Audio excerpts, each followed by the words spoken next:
Musim hujan membawa banjir, membuat orang banyak mengungsi. Bual-bual santai kembali hadir. Obrolan cerdas menginspirasi. Assalamualaikum warahmatullahi wabarakatuh.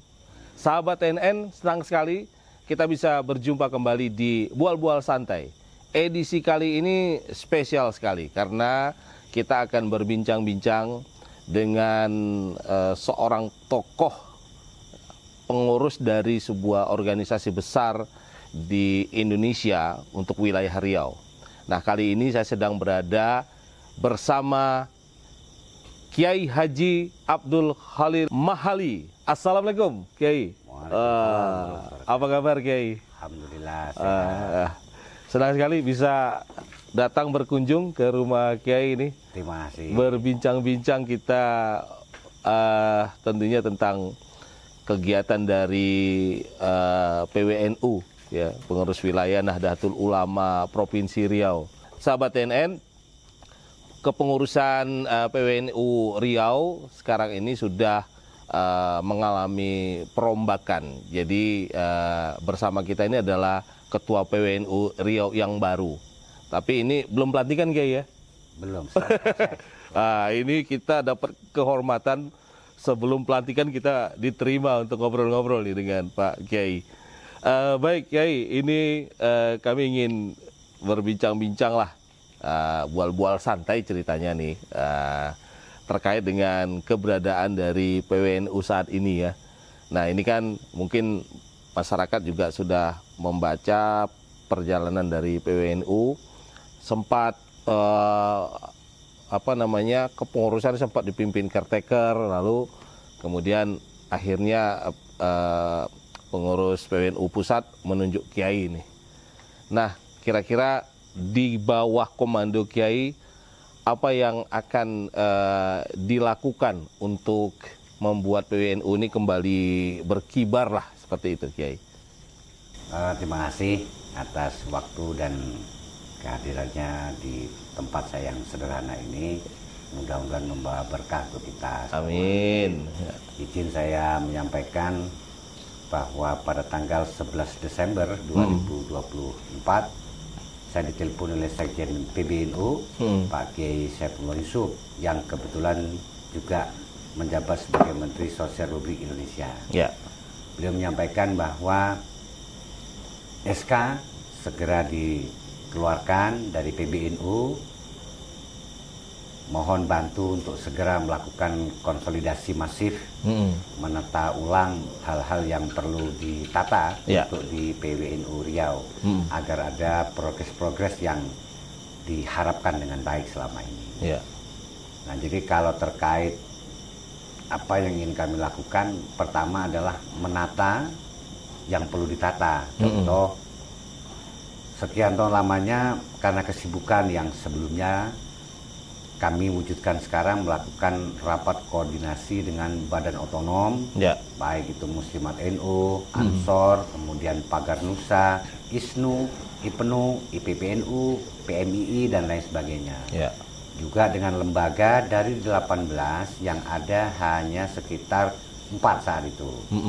Seperti Lazisnu, LWP, Lembaga Wakaf, LTM, Lembaga Takmir Masjid, itu yang ada. Nah, kita kemudian beberapa hari setelahnya mengundang sejumlah disebut tokoh, baik para profesor maupun doktor maupun kiai, untuk di assessment dalam rangka mengisi kekosongan jabatan di 18 lembaga di bawah PWNU Riau.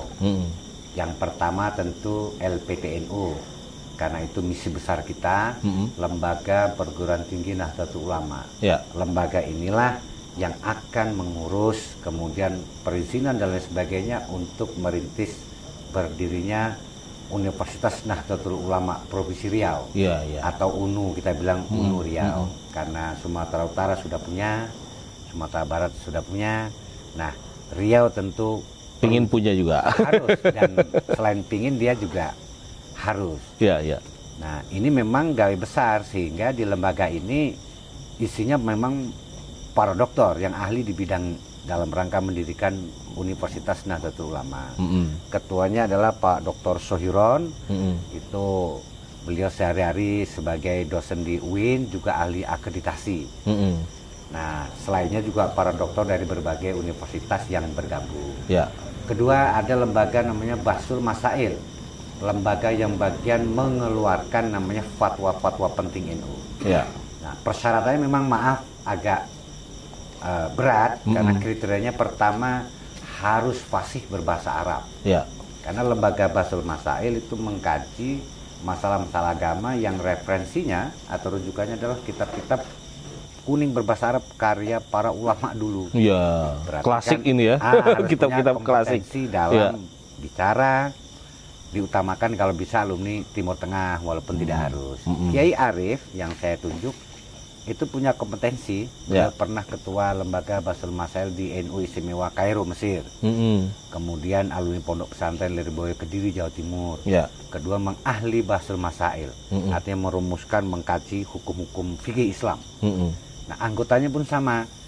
Kalau dia tidak yang berpendidikan tinggi, maka dia adalah santri tanpa gelar tapi yang mengerti tentang kitab kuning. Nah, nanti ada lembaga astronomi. Nah, itu ini harus, di Riau belum pernah ada ini sepertinya. Jadi, memang mencari SDM-nya sulit karena harus orang yang ahli di jurusan itu, terutama dalam kuliahnya. Jadi rata-rata alumni UIN Wali Songo Semarang yang memang dia kuliah jurusan ilmu itu, S1 sampai S2. Ada juga yang pernah di pesantren, dia tidak punya gelar tapi dia pernah mempelajari ilmu falak. Itu juga bisa masuk di lembaga ini. Saya sendiri tidak bisa masuk karena saya merasa tidak ahli astronomi. Kapan puasa, timbang nanti masuk bulan ini sudah Sya'ban atau belum, lembaga ini biasanya waktu mau menentukan tadi ya, bulan puasa ada rapat di daerah, itu termasuk timnya nanti bisa diundang oleh MUI kerjasama sama Kemenak. Gitu. Jadi intinya saya berusaha meletakkan orang-orang handal di lembaga-lembaga, 18 lembaga yang di bawah PWNU Riau sesuai amanat dari PBNU, bahwa saya ditugasi untuk menata ulang, konsolidasi dan merangkul semua pihak seperti itu. Kita punya juga LBH, kalau ada masyarakat yang punya masalah hukum, baik tanah atau apapun, maka bisa minta bantu kepada Nahdlatul Ulama. Jadi ini kita akan membantu advokasi dan lain-lain sesuai kehandalan para pengacara yang ada di lembaga LBH NU. Ada juga kita punya lembaga perekonomian yang di sini nanti akan menjadi dasar agar NU bisa mandiri. Karena Pak Kiai Yahya Khalil Stakuf, Ketua Umum PBNU kita, memiliki kebijakan bahwa NU sekarang harus punya konsep kemandirian umat. Jadi kita bikin usaha-usaha yang kemudian bisa menopang kegiatan-kegiatan operasional Nahdlatul Ulama itu sendiri. Karena tanpa kemandirian pendanaan ini sulit juga bergerak akan repot. Kita donasi ke berbagai pihak selama ini nggak enaknya nanti merepotkan. Kita berusaha membangun usaha-usaha yang kira-kira seperti ekonomi kreatif produktif lah. Jadi cukup banyak ya organisasi atau lembaga yang itu sudah terbentuk semua kalau untuk Riau. Sudah terbentuk semua ya. Dalam 30 hari saya terima SK ini sudah. Wah, langsung maraton ya nampaknya.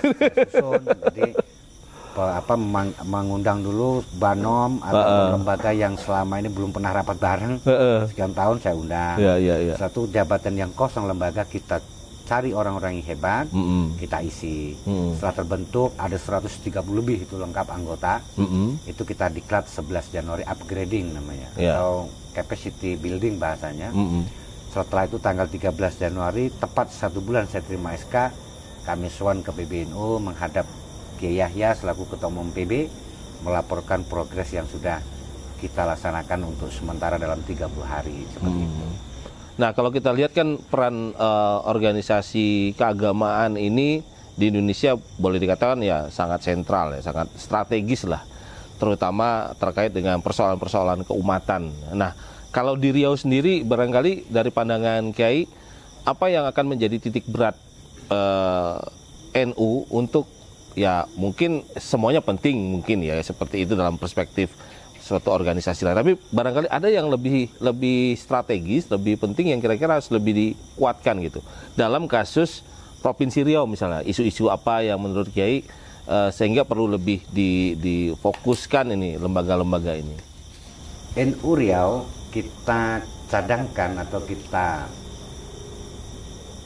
fungsikan paling tidak ikut memberikan masukan-masukan konstruktif pada penyelenggara negara yang ada di provinsi, terutama pemerintah provinsi. Kita akan ikut memberikan masukan-masukan yang bagus di berbagai aspek. Misalnya dalam pendidikan, Riau itu dengan segala kekayaan sumber alamnya berhak untuk memiliki atau mendirikan Universitas Islam Internasional. Yang di situ diajarkan dalam bahasa Arab dan Inggris. International Islamic University of Riau. Riau mampu, kita punya SDM kita dari berbagai universitas yang berkeahlian bahasa asing bisa, sehingga Riau di wilayah Sumatera setidaknya bisa menjadi kiblat pendidikan di berbagai fakultas yang akan. Karena secara geografis juga sangat strategis ya. Ada kita kan boleh dibilang Riau berbatasan dengan Malaysia, kemudian dengan Singapura dan negara-negara lain gitu ya. Hari ini mohon maaf bisa dicek banyak dosen-dosen berbagai universitas dari UIN, UNRI, UNILAG, banyak yang kuliah S3 ke Malaysia. Karena dianggap mungkin di sana disebut kualitas lumayan dibanding ke Jakarta yang juga jauh. Kalau kita punya sendiri Universitas Islam Internasional yang menggunakan medium bahasa Arab dan Inggris, saya kira yang kuliah tidak hanya orang Riau. Dari berbagai provinsi bahkan negara lain mereka akan datang sini. Ketika mereka ke sini itu otomatis banyak income masuk juga secara ekonomi untuk Riau. Selain secara pendidikan, Riau menjadi barometer atau kiblat pendidikan termaju untuk wilayah Sumatera. Dan ini mungkin ya menunggu goodwill keinginan baik disebut pemerintah provinsi dan DPRD. Karena mereka yang punya dana untuk memulai Universitas Islam Internasional. Kami di NU fokus mendirikan Universitas Nahdlatul Ulama dulu. Nah, yang kedua, kalau bicara tentang fungsi NU diantaranya memberi masukan, sudah lama saya wacanakan dan sampaikan, tapi belum ada yang melaksanakan. Riau harus punya pusat rehabilitasi narkoba. Pusat rehabilitasi narkoba? Kita tidak punya. Sementara Riau nomor 5 peredaran narkoba terbesar di Indonesia. Yang di pesisir terdampak narkoba misalnya, siapa yang mengobati? Rumah sakit jiwa itu adalah dalam rangka untuk menenangkan, meminimalisir, tapi bukan menyembuhkan. Karena pasti ada kelengkapan lain yang diperlukan fasilitasnya. Setahu saya Kepri malah sudah punya. Provinsi yang lebih muda dari kita. Anak pecahannya dari Riau. Lahir dari rahim dari Riau. Maka ini penting. Yang bisa lakukan ini ya disebut penyelenggara negara. NU bertugas memberikan constructive ideas, ide-ide yang bagus kepada pemerintah, disebut gubernur ataupun DPRD. Seperti itu diantara NU. Di samping NU juga ngurusi warga Nahdien sendiri. Kami Bang akan berusaha mendata berapa sebenarnya jumlah warga NU di 10 kabupaten, 2 kota madya, 169 kecamatan, di 1.859 kelurahan desa. Sekarang belum ada data valid ya? Belum, paling rata-rata orang berasumsi atau memperkirakan bahwa Riau 2 juta warganya adalah dari sekian juta Nahdien misalnya. Tapi ini belum bisa dibuktikan secara real database yang ada misalnya dalam laptop atau dalam file Excel dan aplikasi lainnya. Itu nanti akan segera kami lakukan. Dan kemudian di dalam database itu, abang ketika bertanya berapa profesor yang NU, dokter yang NU, dokter yang NU, insinyur yang NU di berbagai disiplin ilmu, akan ada datanya. Setelah nanti dalam bulan depan kalau jadi kami rapat kerja wilayah atau Muskerwil, kami akan minta bantu kabupaten kota, NU di sana, PCNU untuk melakukan pendataan secara masif. Sehingga suatu saat siapapun bertanya berapa warga NU dengan segala yang diperlukan informasi, kami bisa kasih data dan informasikan. Termasuk juga profesi-profesi yang digeluti masing-masing anggota. Betul, ya Kiai ya. Nah kalau di Riau ini kan ya kita bicara NU misalnya kan orang pasti perspektifnya basisnya Jawa gitu ya. Nah, Riau kalau kita lihat dari struktur masyarakatnya juga tergolong cukup banyak nih yang Jawa dan non Jawa juga. Tapi kalau untuk Riau sendiri gimana? Perkembangan NU ini dari waktu ke waktu lah. Kalau kan kayak sudah cukup lama juga berada di kepengurusan. Nah, perkembangan NU sendiri dari sejak keberadaannya ada di Riau itu gimana menurut Kiai? Respon masyarakat juga terhadap NU gimana? Saya punya prinsip tidak tidak melakukan NU-isasi. Jadi ada sejumlah saudara kita penduduk Riau, mereka sudah tahlil, kirim doa orang tua, baca Yasin, meskipun seorganisasi mereka tidak mengakui bahwa mereka NU karena mungkin Perti, ada namanya Perti. Tidak masalah, karena NU punya amalan sama, jadi tidak harus bahasanya mengislamkan orang lain yang sudah Islam. Nah, seperti itu. Misi kami adalah menghadirkan kegiatan-kegiatan amaliyah NU yang warisan tradisi para ulama dari Hadratus Syekh Asy'ari. Istighosah, doa bersama untuk kebaikan negeri dan negara serta daerah. Kemudian kegiatan pengajian kitab-kitab berbahasa Arab, tradisi-tradisi lama yang kita akan berusaha terus merawatnya. Dan tidak ada kemudian istilah NU adalah punya orang Minang, punya orang Jawa, punya suku tertentu gitu ya. Kita semua akan rangkul. Salah satu pengurus kita juga datuk dari Lam, beberapa juga doktor dari suku Melayu. Semua suku insya Allah ada dalam kepengurusan saya ini. Jadi kita melakukan ukhuwah Islamiyah, ukhuwah Nahdiyah. Tidak lagi bahwa ini NU-nya si A, NU si B. Tidak boleh ada itu. Karena NU ini rahmatan lil alamin, memang untuk semuanya. Bahkan kita bisa mitra dengan siapapun yang non-muslim, tidak ada persoalan. Nah, mungkin ada anggapan karena dulu didominasi pengurus dari para kiai Jawa. Ini NU Jawa. Kiai Hasyim Asy'ari membentuk NU 31 Januari 1926. Itu untuk seluruh rakyat Indonesia. Jadi tidak dibatasi oleh suku tertentu. Dan itulah yang akan kita usung, kita gelorakan di mana-mana, bahwa NU di Riau ini adalah NU kita untuk penduduk Riau itu sendiri. Di Jawa ya sendiri lagi untuk suku yang di sana. Seperti itu. Artinya tetap dengan mengembangkan apa yang menjadi nilai-nilai kearifan lokal di Riau ya Kiai ya. Betul. Nah, kalau tadi pendidikan itu kelihatannya menjadi satu yang cukup diperhatikan lah untuk ke depan dari program NU Riau ini. Terus kalau untuk ekonomi gitu ya, apa kira-kira rencana besarnya untuk ekonomi di baik untuk internal NU sendiri maupun ya tentu tidak hanya untuk warga Nahdien kan, juga ekonomi Riau ini juga tentu harus juga disupport oleh semua stakeholder yang ada supaya lebih berkembang gitu. Dan apalagi ini dengar-dengar kabar tentang ormas Islam akan diberikan untuk mengelola tambang gitu. Nah, ini sudah menjadi sebuah perencanaan atau belum nih Kiai? Jadi mohon maaf saya sampaikan, mungkin masih ada sejumlah orang keliru menanggapi isu pemberian konsesi tambang. Orang harus tahu, dan saya akan sampaikan di mana-mana. NKRI itu berdiri karena ada Nahdlatul Ulama dan Muhammadiyah.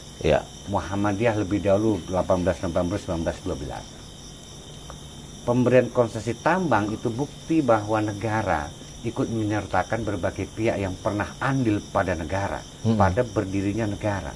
Kalau dihitung secara sejarah, sebenarnya sudah sangat telat. Artinya NU diberikan konsesi tambang dengan Muhammadiyah dan lainnya, saya kira kita sudah berapa tahun merdeka. Padahal untuk menuju kemerdekaan itu berapa banyak para santri, Kiai NU juga Muhammadiyah, mereka berjuang tidak hanya dalam ide tentang kemerdekaan, tapi juga nyawa mereka serahkan untuk NKRI ini. Ya karena perjalanan waktu, situasi politik, kepemimpinan negara beda-beda, NU baru terfikirkan sekitar 15 tahun terakhir, terutama sejak Pak Jokowi menjadi presiden. Hari Santri Nasional 22 Oktober dinyatakan sebagai Hari Santri oleh Presiden karena tahu bahwa itu adalah momen paling penting bagi disebut negara yang baru merdeka, mau diganggu sama penjajah Belanda ditumpangi atau Inggris ditumpangi Belanda, NU bangkit untuk mempertahankan eksistensi negara yang baru merdeka 17 Agustus. Ya. Dikeluarkan resolusi jihad bahwa perang ini hukumnya wajib bagi umat Islam mempertahankan kemerdekaan. Di NU berperan besar sekali, nyawa dikorbankan. Nah, cuman kan ketika orang dikasih tambang, orang bilang kok enak sekali yang diberikan. Saya ingin tanya juga. Apakah kan suara negatifnya ini jangan-jangan pemerintah mau mau membungkam, mau melemahkan nilai-nilai kritis begitu? Nah, NU Monisin punya prinsip begini. Kebaikan apapun Umaro lakukan, kita harus support. Ya. Karena NU Muhammadiyah pendiri bangsa, pendiri negara. Ya. Tapi kebijakan yang dianggap belum pas untuk rakyat, NU Muhammadiyah wajib mengusulkan dan mengkritisi. Begitu. Jadi mana yang baik ya kita tidak akan kritisi. Ya, ya. Kan banyak orang nih, baik tidak seorang pemimpin karena dia benci, ya, dia kritisi terus. Ya. Kita tidak, mana yang baik pada pemerintah, kita harus ikut mendukung. Ya. Pada yang keliru, tugas kita NU sebagai ormas besar bersama Muhammadiyah mengingatkan bahwa mungkin ada kebijakan yang perlu ditinjau ulang dan direvisi. Ya, Itu tugas NU tak hanya ikut merebut kemerdekaan, kemudian mengawal ini tidak, tapi juga ikut memantau jalannya pemerintahan yang dilakukan para penyelenggara negara ini sendiri. Ya, Namanya juga penyelenggara ini juga adalah anak-anak yang dulunya dibesarkan oleh NU melalui NKRI. Ya. Tidak mungkin kita kritik seluruhnya, tapi tidak mungkin tidak kita bela yang benarnya, kan seperti itu. Ya. Itu prinsip. Jadi ini tetap ya bahwa peran-peran strategis organisasi masyarakat dan keagamaan itu akan tetap dijalankan walaupun untuk menjaga eksistensi NKRI, merawat. Oke, Riau ini dikenal sebagai daerah yang terbuka. Ya, sehari-hari atau selama ini barangkali kita lihat Riau termasuk daerah yang cukup nyaman ditinggali oleh semua lapisan masyarakat. Walaupun beberapa tahun lalu sempatlah muncul stigma bahwa Riau termasuk daerah yang intoleran, sempat muncul seperti itu. Walaupun belakangan ini sudah mulai berhasil direduksi dengan upaya semua pihak. Nah, Kiai melihat bagaimana kita terus bisa merawat kebersamaan ini, nilai-nilai kita sebagai sebuah bangsa yang beragam latar belakang dan suku dan agama. Itu. Pertama, Riau itu suku awalnya adalah Melayu. Ya. Melayu itu dikenal sangat fleksibel. Siapapun pendatang di negeri ini, maka suku Melayu sangat welcome. Ya. Itu prinsip Melayu. Kita tentu juga berharap para pendatang suku apapun juga menghormati kebaikan tuan rumah. Seperti itu. Kita punya LAM, yang ada apa-apa, Lembaga Adat Melayu Riau, kita bisa silaturahim, bisa tukar pendapat. Pada level tertentu bisa kita konsultasi. Makanya waktu saya turun SK, pertama yang saya kunjungi adalah Lembaga Adat Melayu Riau. Karena itu adalah kearifan lokal yang tertinggi yang ada dan wajib kita junjung. Seperti itu. Jadi sekali lagi manfaatkanlah kebaikan suku Melayu Riau yang sangat welcome terhadap pendatang manapun. Silahkan mencari makan di sini, berusaha apapun itu tidak masalah. Yang penting tolong dihargai tuan rumah. Seperti di Yogyakarta, Sri Sultan sangat welcome.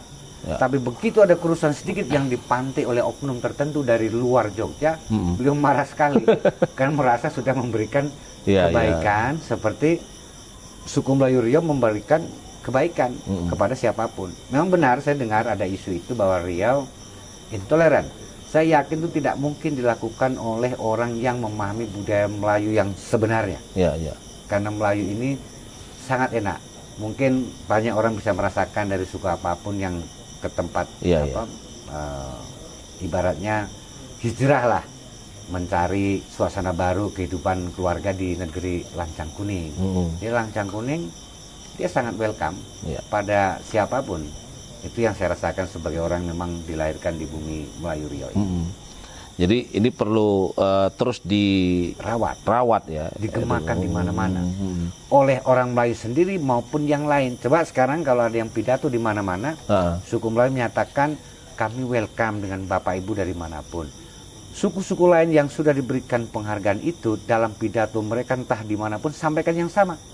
Mari kita juga terima kasih kepada suku asli Riau, tuan rumah yang sudah memberikan kenyamanan pada kita pendatang. Jika ini terus digaungkan oleh masing-masing suku, tidak akan ada konflik apapun di negeri ini, percayalah. Itu kuncinya di para tokoh. Makanya perlu juga para tokoh saling silaturahim. Kalau perlu dibentuk organisasi apalah kayak forum komunikasi antar suku seriau untuk meminimalisir potensi-potensi kesalahpahaman yang berujung pada konflik di masa mendatang. Saya kira kalau di podcastkan nanti ikut membantu teman-teman media sangat baik. Bahwa Riau perlu forum komunikasi antar suku. Sehingga ada apa-apa cukup para pimpinan, para tetua rapat, maka akan selesailah persoalan apapun itu. Dan NU akan ikut mendorong melalui pengajiannya para kiai NU menyampaikan juga bahwa Riau ini negeri yang mudah-mudahan baldatun warabun ghafur, yang nyaman. Mari kita sama-sama menjaga kedamaian di negeri tempat kita tinggal ini. Kalau para kiai NU melakukan yang sama di 169 kecamatan, FKUB juga sama, tokoh suku lain juga sama, saya yakin akan banyak justru kerjasama-kerjasama yang sangat produktif dan based on mutual interest, saling menguntungkan yang baik, saya kira. Wah, ini luar biasa. Banyak hal yang menarik nih dari perbincangan kita. Sebenarnya banyak yang ingin saya gali dari Pak Kiai ini, karena tadi sempat ngobrol-ngobrol, ternyata beliau ini wah luar biasa. Pengalamannya pernah jadi jurnalis juga ternyata di Tempo. Untuk kawasan di Asia Selatan. Jadi kajian-kajian tentang konflik internasional, terorisme luar biasa. Tapi sayang nih waktunya terbatas dan Pak Kiai punya agenda lain juga malam ini. Mudah-mudahan lain waktu kita bisa gali lebih banyak nih tentang tema-tema yang lebih strategis.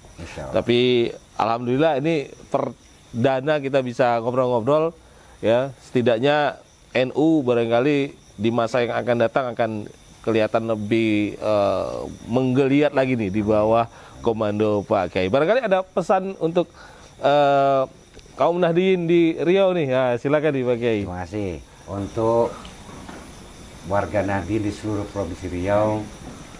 Terima kasih atas kebersamaan selama ini. Mohon doa restu bahwa saya diminta oleh PBNU untuk menata ulang, melakukan konsolidasi. Pada saatnya kami akan silaturahim besar-besaran ke kabupaten kota. Jika ada yang belum nanti tersentuh atau kami belum sempat datang, kami memohon maaf. Kemudian mohon doa bahwa PWNU Riau sedang berintis berdirinya kampus atau Universitas Nahdlatul Ulama, yang di situ ada berbagai fakultas. Nanti akan ada jurusan geologi, kemaritiman, perminyakan yang memang dibutuhkan untuk keperluan Riau yang SDA-nya luar biasa, sehingga perlu mahasiswa yang memiliki kehandalan dalam applied science atau ilmu-ilmu terapan selain ilmu agama. Kampus ini rencananya kita rancang di luar kawasan belajar, dalam kelas, di luar kelas akan menggunakan bahasa Arab Inggris. Akan ada pengumuman di kantin-kantin kawasan sunnah berbahasa asing. Jadi ada nilai plusnya ya, seperti itu. Dan harapan kami mudah-mudahan seluruh Nahdien akan mendoakan, membantu, karena ini dari kita untuk kita dan untuk bersama siapapun yang ingin kuliah di Universitas Nahdlatul Ulama. Kepada warga NU juga kami mohon bantu untuk sama-sama menjaga Kamtipmas, menghargai orang lain, kemudian mengawasi keluarga masing-masing supaya tercipta kedamaian di masing-masing kita, yang dalam bahasa PBNU sekarang kita memiliki keluarga maslahat, artinya keluarga yang harmonis, tidak bermasalah, kemudian bisa toleran dengan siapapun. Mungkin itu closing statementnya. Baik, terima kasih Pak Kiai. Sahabat TNN, demikian bual-bual santai kita dengan Ketua PWNU Riau, Kiai Haji Abdul Khalil Mahali. Mudah-mudahan dialog ini, obrolan ini dapat memberikan inspirasi ya bagi para sahabat TNN semua, khususnya para keluarga besar Nahdien di Riau. Baik, demikian. Terima kasih sekali lagi, Kiai. Mudah-mudahan lain waktu bisa ngobrol yang lebih seru lagi nih. Sahabat TNN, demikian. Terima kasih atas perhatiannya. Jangan lupa untuk like, share, and subscribe channel ini jika bermanfaat. Assalamualaikum warahmatullahi wabarakatuh. Waalaikumsalam warahmatullahi wabarakatuh.